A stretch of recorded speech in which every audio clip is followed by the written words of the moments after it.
You eating that basil straight up? You're a wild man. Oh, maybe not so good. No, thank you.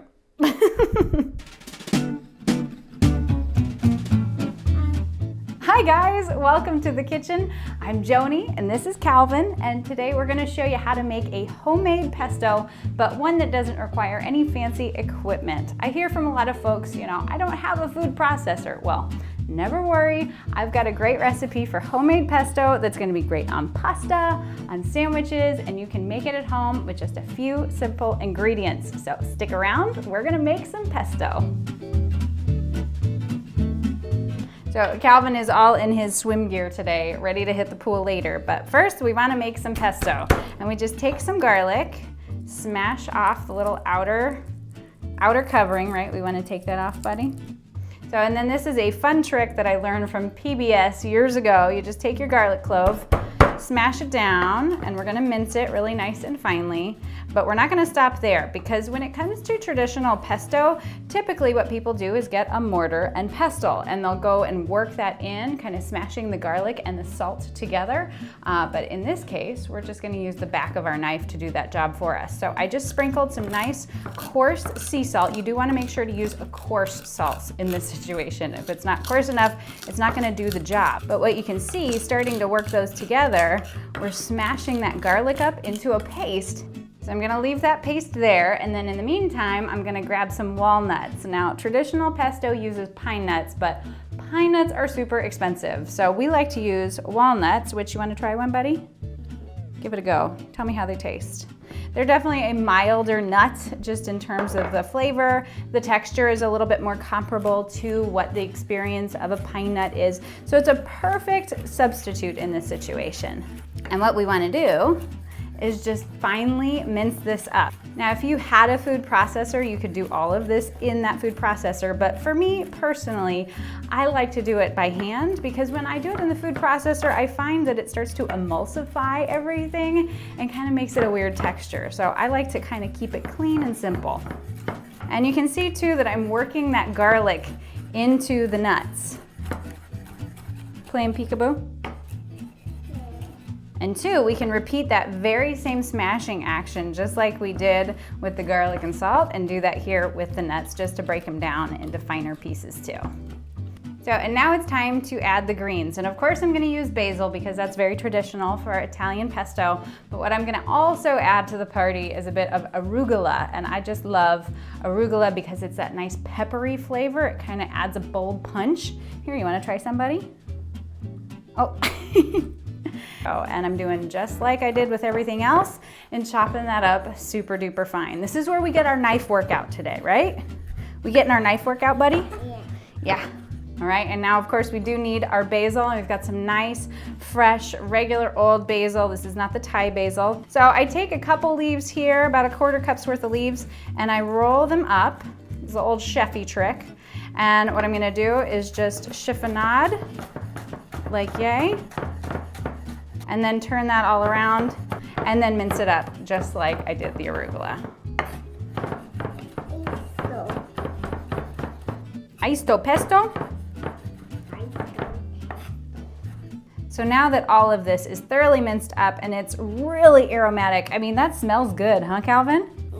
Oh, this is gonna be such good pesto, you guys. And then what I'm also gonna add into that is some fresh grated parmesan. So we're not messing around with like that craft stuff, right? We're doing the real deal grated. I'm gonna add a little bit more salt. And then I'm also gonna add, what is this, Calvin? Pepper. Some pepper.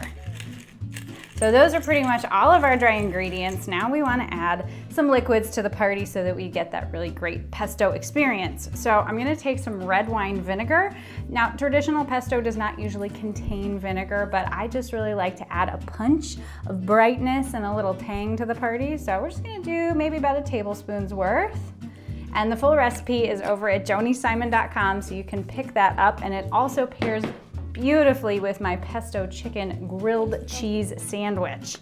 And then I'm also taking some avocado oil. Now, if you would prefer to use maybe a really high quality olive oil, that would be great, or another favorite oil. I do recommend something with a little bit of flavor, you know, kind of that grassy sort of experience.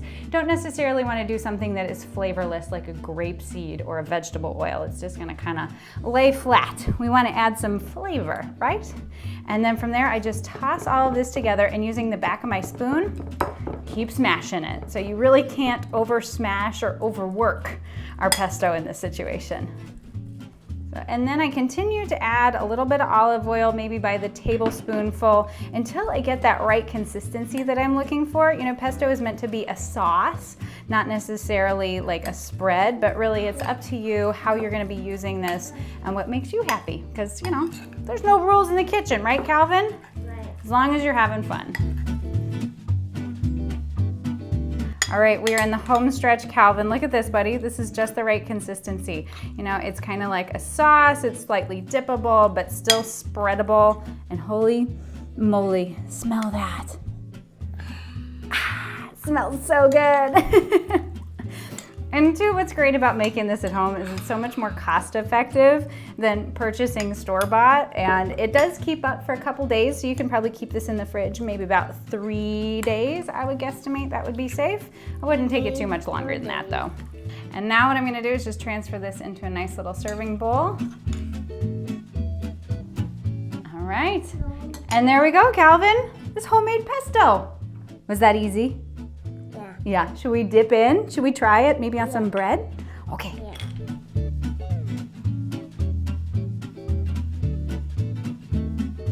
All right, we got some nice bread here, some nice crusty bread, although I love pesto with pasta. I love it on sandwiches. You can really go nuts with it. But should we have a little pesto, buddy?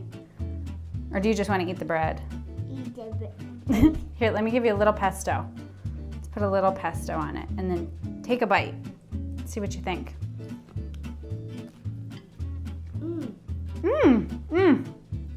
That is bursting with flavor. Would you say that's bursting with flavor, Calvin?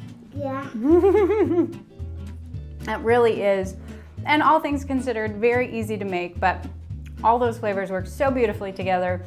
I love the arugula and that pepperiness it adds.